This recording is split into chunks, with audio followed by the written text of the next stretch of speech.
What is the latest on this, latest round of attacks? Yeah, so this happened in the early hours of the morning. A school in northern Gaza, in around Gaza City, a neighborhood of Gaza City, apparently hit by 3 missiles. And it was sheltering, as a lot of the schools now are in Gaza, displaced families. When the fire services got there, at least 3 of the classrooms were infernos, engulfed in flames. I've seen pictures and video of charred bodies coming out. It is an indescribable situation. 20 dead, at least according to the health ministry in Gaza. We've been told 30 dead by some people who are on the scene and could rise further. No comment from the Israeli military as yet. So we will continue to see whether or not they will give a comment on this later. But it looks like another case where civilians and women and children in particular have been killed in part of this war.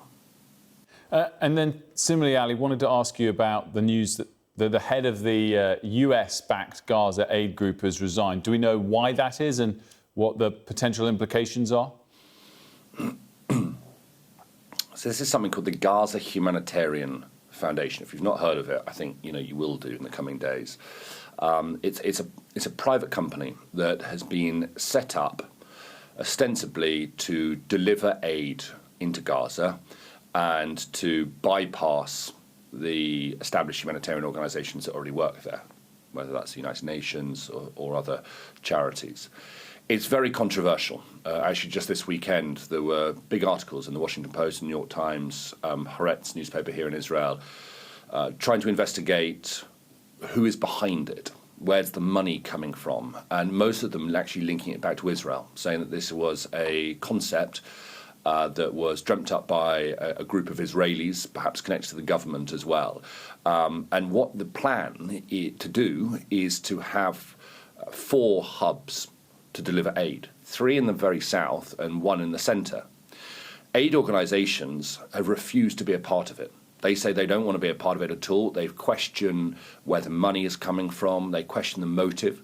They say that if you put aid hubs in the south, what it's doing is it's effectively luring people towards the food away from the north. And, well, aid agencies say it is effectively a method of ethnic cleansing. So they don't want to be a part of it. And overnight, the CEO, Jake Wood, has resigned on the eve of this coming into operation, saying it is clear that it is not possible to implement this plan while also strictly adhering to the humanitarian principles of humanity, neutrality, impartiality, and independence, which I will not abandon. So a really dramatic twist in this. The Israelis said this is how aid is going to get to the millions of Gazans. We've just heard that the foundation plans to start work today, but it is looking as though it is a messy start, and critics, of which there are many, will say the resignation of the CEO is exactly what we've been saying all along. This is not an independent body. This is a body set up to do the Israelis' work for them.